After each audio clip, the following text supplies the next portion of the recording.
les ministres, Monsieur le secrétaire général de la mer, Monsieur Denis, Mesdames et Messieurs les parlementaires, Monsieur l'ambassadeur, Monsieur le président, bien sûr, d'Armateurs de France, qui nous reçoit aujourd'hui, Mesdames et Messieurs les armateurs, Mesdames et Messieurs de l'écosystème maritime, Mesdames et Messieurs, chers amis, je suis venue vous parler de la marine marchande. Je suis venue vous dire ce soir qu'il n'y a pas de plus grand plaisir que d'entendre quelqu'un vous interpeller pour vous dire « J'ai entendu parler du Fontenoy et du ministère de la Mer. C'est bien, on se sent soutenu. » Et ce quelqu'un, eh bien, c'est un ancien marin au long cours, de l'autre côté de l'Atlantique, sur un archipel qui m'est cher. C'est aussi un ancien commandant converti à l'entreprise et à l'autonomie des navires sur le campus de Polytechnique. Un jeune au Havre qui démarre et n'a pas encore fait son baptême de pilote ou n'a encore pas idée de ce qu'est le Bural. Ou un capitaine d'industrie à Paris. Notre exercice a été une véritable réussite et a mis en avant la marine française. Ilienne est intimement liée à la mer. J'ai mis une partie de moi dans ce Fontenoy. Je l'ai voulu comme un exercice inédit, dynamique, qui favorise des solutions dans le long terme. Une méthode, plus qu'une profusion de concertation. Je l'ai voulu comme un exercice qui permette de prendre en compte l'altérité, qui fasse se croiser des porteurs de projets innovants dans la promotion du transport à la voile. Je pense à TOWT, à Neoline, à Grancel, et des géants du transport maritime mondial, comme bien entendu CMA-CGM, Chertanier. Je l'ai voulu comme un exercice au cours duquel l'on instruit le sujet du transport maritime dans le ton long, dans lequel mes collègues de Bercy comprennent enfin que la marine marchande n'est pas un coût, mais bien une force, une richesse, une chance. N'est-ce pas, cher Philippe Le Dreyfus, vous qui œuvrez au quotidien pour que le fait maritime soit une cause nationale partagée dans tous les compartiments de notre vie économique et sociale. À mon arrivée dans ce ministère, nous avons immédiatement travaillé tous ensemble. Certains y ont vu le retour du ministère de la Marine marchande. Je ne suis pas peu fière d'ailleurs que l'on ose la comparaison en plaçant le ministère de la Mer sur le même horizon. Notre ambition commune fut rapidement établie. Faire de la France la place forte du shipping international. Vous aviez fourni un travail important avec de nombreuses propositions, 40 mesures du plan stratégique pour la marine marchande française. Ce document que vous m'avez remis en septembre 2020 a été le démarrage de notre réflexion pour envisager des nouvelles mesures inédites, des mesures qui changent les choses, véritablement. Je l'ai toujours dit, si ce ne sont pas seulement les kilomètres carrés de mer territoriale ou de ZEE qui font une grande nation maritime, c'est avant tout son dynamisme économique, la diversité, la vitalité de ses acteurs, votre vitalité. Parce qu'il n'y a pas de grande nation maritime sans marins, vous l'avez dit, sans armateurs, sans chargeurs, sans ports, sans chantiers, sans tout un écosystème qui œuvre chaque jour au développement de l'économie. Il nous fallait réussir ce Fontenoy ensemble et je veux remercier ici toute la communauté maritime, rassemblée bien entendu, mais aussi, vous l'avez fait, Monsieur le Président, les parlementaires et les élus des territoires qui travaillent au quotidien pour le développement du secteur. Les mesures du premier point tournant de cette fin d'année, vous les connaissez, mais permettez-moi de les rappeler comme vous les avez fait, ou du moins les grands axes. Un axe économique, avec une stratégie de flotte construite pour faciliter son financement et la rendre plus écologique. C'est par exemple rendre opérationnel le suramortissement vert, c'est la possibilité de démultiplier son effet avec la combinaison ou le combinant avec le crédit bail et la garantie de l'État pour l'acquisition d'un navire. Un axe social avec une action résolue sur l'emploi. L'objectif est bien d'améliorer le parcours et la carrière des marins français avec la création d'une aide à l'emploi maritime pour 3 ans et avec le doublement du nombre d'officiers formés à l'ENSM d'ici quelques années. Le gouvernement est convaincu que le maritime est une source d'emploi importante pour nos jeunes et dès aujourd'hui, parce que nous n'en avons pas encore assez, et bien plus encore, bien entendu, demain, quand on entend l'ensemble des projets que nous voulons développer ensemble. Je travaille à l'établissement d'un projet stratégique pour que cette école soit en capacité de relever ce défi majeur. Je le fais bien sûr avec vous, Monsieur le Président de l'ENSM. Je me rendrai au Havre, Frédéric, on sera ensemble, au Havre le 16 décembre pour célébrer les 450 ans de l'hydro et donner des perspectives à la formation maritime. Je souhaite aussi renforcer le service public professionnel de l'emploi en matière maritime afin d'améliorer le placement des gens de mer, améliorer le suivi de leur parcours de carrière dans l'esprit, bien sûr, d'équipage. Un axe écosystémique, enfin, car, je l'ai dit, le Fontenoy, c'est une dynamique. Ce sont des méthodes qui ont vocation à s'inscrire dans le temps long. Le Fontenoy, c'est la synergie des forces vives du transport et des services maritimes. Je remercie d'ailleurs CMA-CGM de la belle annonce qui vient d'être faite avec la mise en service de 3 navires supplémentaires sur la France. Je n'oublie pas, bien évidemment, le travail de prospection qui a été lancé sur 3 sujets. Vous les avez rappelés, Monsieur le Président, je n'oublie jamais, rarement. La taxe au tonnage, les hypothèques et le financement alternatif.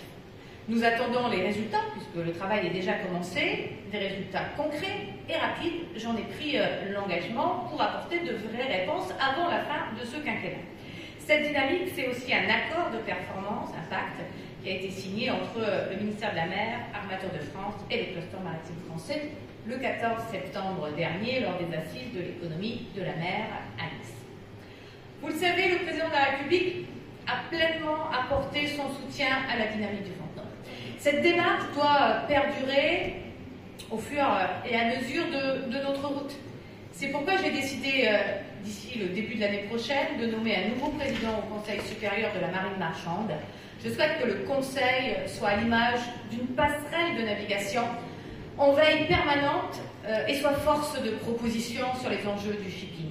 Je veux aussi remercier chaleureusement Marie-Françoise Simon-Rovetto qui a œuvré sans relâche pour le Conseil pendant près de 7 ans. Merci Marie-Françoise, si tu es là, sinon je vais l'occasion de le refaire. Mais un écosystème n'est rien sans la volonté de ses acteurs d'avancer dans un intérêt commun. Ça a été souvent rappelé, ce qui consacrera la France comme une puissance maritime. C'est la capacité que vous avez, vous, acteurs économiques, hommes, femmes du maritime, à faire le pari de la France. C'est la capacité que nous avons, ensemble, de créer les conditions de cette approche gagnant-gagnant. Depuis trop longtemps, le monde maritime n'avait pas été suffisamment rassemblé, solidaire. Aujourd'hui, il doit le faire. Il peut le faire, il le fait, sous l'angle de la transition énergétique notamment. Le transport maritime reste responsable de l'émission de près de 1000 millions de tonnes de gaz à effet de serre par an. Cette part n'est pas négligeable, elle est équivalente aux émissions annuelles du Japon, 5e pays émetteur au monde. Et elle augmentera si aucune mesure réglementaire ou incitative supplémentaire n'est prise pour les réduire. Très engagée sur ce sujet, l'Organisation maritime internationale, l'OMI, a adopté en 2018 une stratégie comportant un objectif général de décarbonation du transport maritime international, au plus tôt avant la fin de ce siècle. Des premières mesures de court terme ont été prises en juin 2021 pour garantir le premier niveau d'ambition 2030.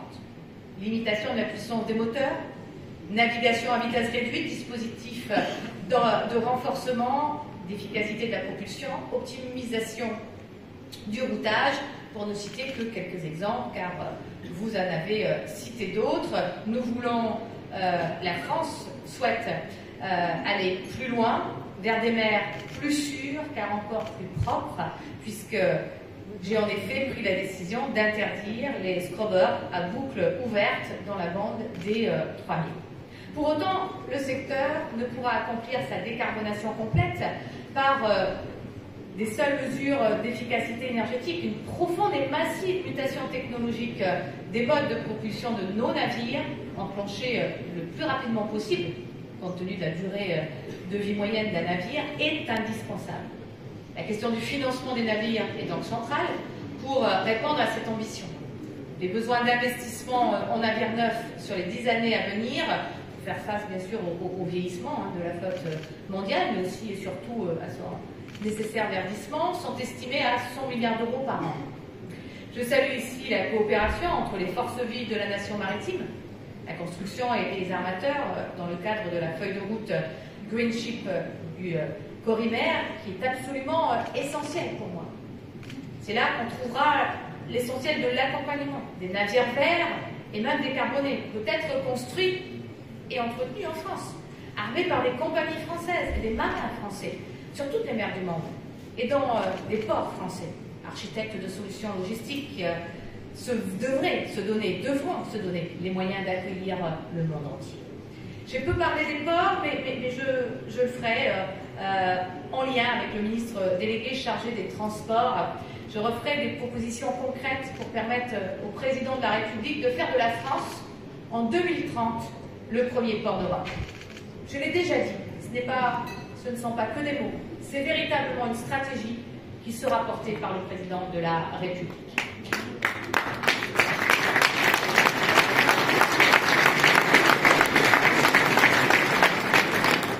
Et en conclusion sur cet impératif écologique, allons plus loin dans la complémentarité entre les armateurs, les chantiers et les ports pour avoir une réponse européenne dans le cadre de Fit for 55. C'est bien sûr le zéro émission waterborne transport du programme Horizon Europe qui est visé. Il est là, le dessin pérenne du Fontenoy. Alors, vous l'avez compris, l'État sera et restera à vos côtés et sera au rendez-vous pour stimuler la recherche et le développement sur les carburants alternatifs et financer leur déploiement, pour optimiser les dispositifs de financement existants ou en développer de nouveaux. Nous avons bien entendu là encore du travail dans les mois qui viennent.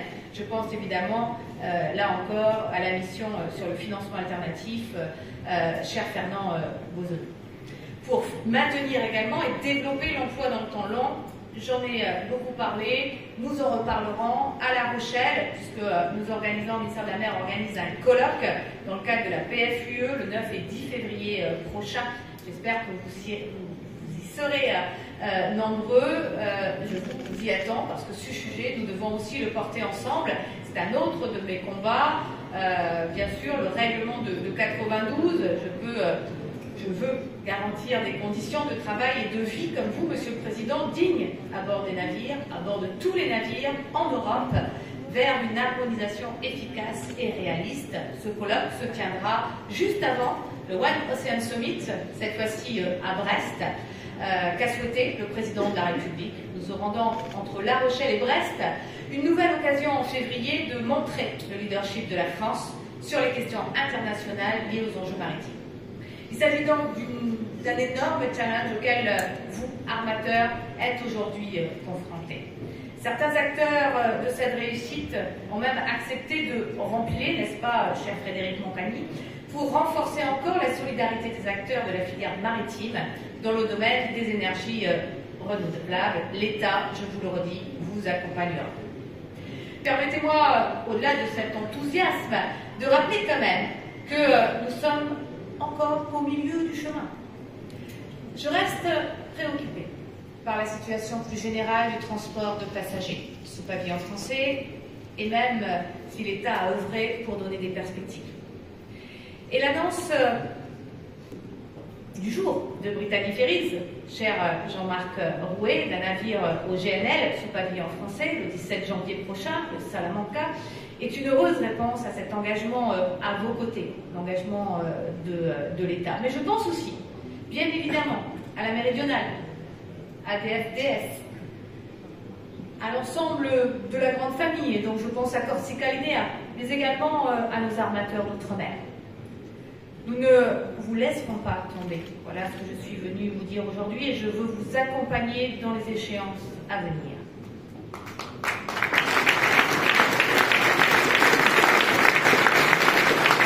Je veux aussi parler de la croisière. La situation est toujours difficile, même si les réservations reprennent. Un petit salut d'ailleurs à la croisière française qui a réussi à atteindre le pôle Nord avec le commandant Charcot, tout de même.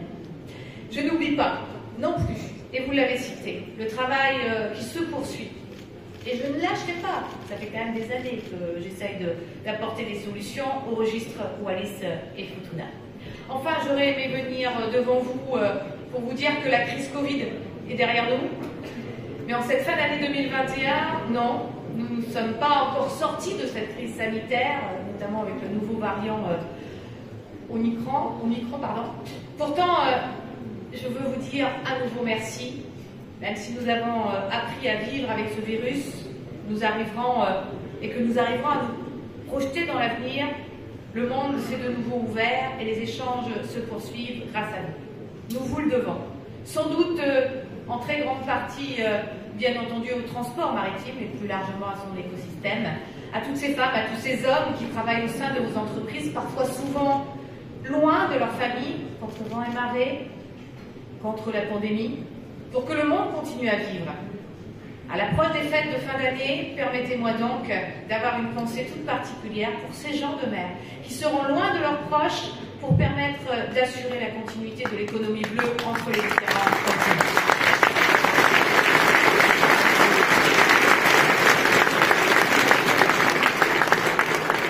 Sans vous, sans eux qui ont pour vocation de soutenir les gens de mer, je pense évidemment au rôle essentiel du guichet unique du RIF. Sans vous donc, la France n'aurait pas pu être approvisionnée. Sans vous, pas de marchandises ou de passagers dans les ports. Sans vous, pas de continuité territoriale. Sans vous, sans les gens de mer, l'économie s'arrête. Je trouve d'ailleurs très fort en symbole que vous remettiez aujourd'hui même le trophée de la Charte bleue à un marin représentant tous les marins du monde. Une jeune femme, et on peut l'applaudir bien sûr dès la tout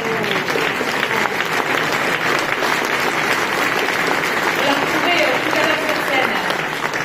Et puis, plusieurs actions concrètes à destination des gens de mer ont été également prises avec ce ministère de la mer.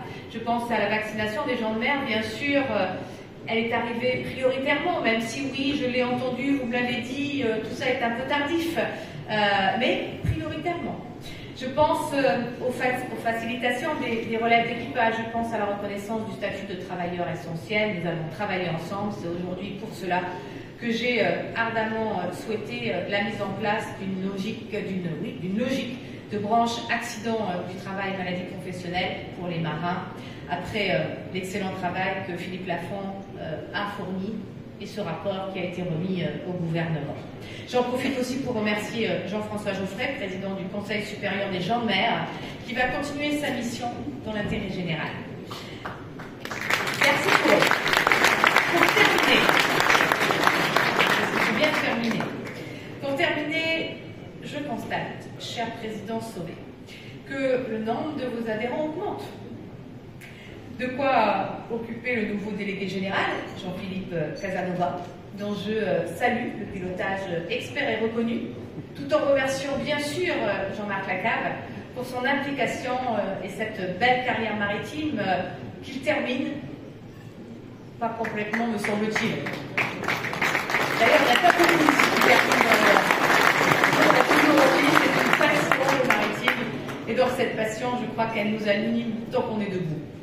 La France a la chance d'avoir préservé, malgré cette tempête, malgré toutes les tempêtes traversées, un écosystème riche et diversifié, car nous avons une flotte présente sur tous les secteurs d'activité, avec des leaders mondiaux et des plus petites entreprises dans une complémentarité évidente et reconnue, avec des armateurs présents dans les différents secteurs du transport et aussi des entrepreneurs dans les services de travaux maritimes qui se développent avec l'économie bleue, avec des marins compétents, avec un système de formation efficace et promu, est-ce que je peux oser dire, exportable dans le monde entier. Nous sommes sur le bon chemin et nous œuvrons collectivement au développement de l'économie de la mer. Bientôt, en 2030, grâce au Fontenoy, 100 navires verts de plus pour faire passer notre flotte à plus de 600 navires, bientôt 6000 emplois de gens de mer supplémentaires, de spécialistes du financement des emplois de qualité dans une marine marchande redynamisée. Trop longtemps, chers amis, nous avons manqué d'ambition commune pour notre marine marchande. Nous nous sommes contentés de préserver l'existant, c'est derrière nous. Aujourd'hui, la crise sanitaire nous montre à quel point il est indispensable pour toute nation de disposer de chaînes logistiques maritimes résilientes. C'est une nécessité, vous avez pu le constater, je porte une ambition forte pour ce secteur d'activité et je le répète, qui est indispensable à la vitalité de notre économie nationale, qui plus est à l'aune d'une France de 2030 souhaitée par le président de la République forte. Ainsi, nous nous devons collectivement d'avoir un esprit de conquête, c'est mon ambition, c'est notre ambition et je sais pouvoir compter sur vous, sur votre esprit d'équipage pour arriver à bon port. Vive la marine marchande, vive la France.